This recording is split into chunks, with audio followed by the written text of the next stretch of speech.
Hello friends, welcome to கில்லி கிரிஷ். நம்ம வீட்டு குழந்தைங்க எல்லாம் ஒரு இடத்துல நிற்காம துரு துருன்னு அங்கிட்டும் இங்கிட்டும் ஓடிக்கிட்டே இருப்பாங்க. பெரியவங்களை காட்டிலும் சின்ன பிள்ளைங்களுக்கு எனர்ஜி அதிகம் தேவை. ஆனால் அவங்க சாப்பிடாம அங்கிட்டு இங்கிட்டு ஓடுறதில்ல, விளையாடுறதில்ல கவனமாக இருக்கிறதுனால சாப்பிட மாட்டாங்க. அந்த மாதிரி குழந்தைங்களுக்கு நாம் நவதானிய சிறுதானிய சத்து மாவை அரைச்சி வச்சுக்கிட்டோம்னா, வீட்டிலையே ரெடி பண்ணி வச்சுக்கிட்டோம்னா, அதை கஞ்சியாவோ இல்லாட்டி சர்க்கரை இல்லாட்டி வெல்லம் இந்த மாதிரி இதுகளை போட்டு சத்து மாவு உருண்டையாவோ உருட்டி கொடுத்துட்டோம்னா இஷ்டமாக சாப்பிடுவாங்க. நம்மளை மாதிரி வேலைக்கு போகிற லேடிஸ்க்கு காலையில் சாப்பிட்றதுக்கு டைம் இருக்காது.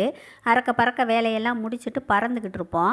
அந்த மாதிரி டைமில் சாப்பிடாட்டியும் இதை கஞ்சியாக காய்ச்சி குடிச்சிட்டோம்னா நமக்கு தேவையான எனர்ஜி, அன்றைக்கி ஃபுல்லாக தேவையான எனர்ஜி நமக்கு கிடச்சிரும். நம்ம வீட்டில் உள்ள பெரியவங்களுக்கும் இதை கஞ்சியாக காய்ச்சி கொடுத்துட்டோம்னாக்கா அவங்களும் சாப்பிட்டாங்கன்னா அவங்களும் டயர்டாகாமல் எனர்ஜியோடு இருப்பாங்க. சின்ன குழந்தைங்கள்லேருந்து பெரியவங்க வரையிலும் வயசானவங்க வரையிலும் எல்லாருக்குமே இந்த நவதானிய சிறுதானிய மாவு ரொம்ப ரொம்ப ரொம்ப நல்லது. பாரம்பரிய உணவு முறை நம்ம உடல் நலத்துக்கும் ஆரோக்கியத்துக்கும் எப்போவுமே ஏற்றது. வாங்க இந்த சத்து மாவை எப்படி தயாரிக்கலாம் அப்படிங்கிறத இந்த வீடியோவில் நம்ம பார்ப்போம். கோதுமை, நெல், துவரம்பருப்பு, பாசிப்பயிறு, கொண்டக்கடலை, மொச்சை, எள்ளு, உளுந்து, கொள்ளு இது எல்லாமே நவதானியங்கள். கம்பு, கேப்பை, திணை, சாமை, வரகு, குதிரைவாளி, சோளம், பனிவரகு, காடைக்கன்னி இவை எல்லாமே சிறுதானியங்கள். இதில் காடைக்கன்னி மட்டும் நம்மளுக்கு கிடைக்கல.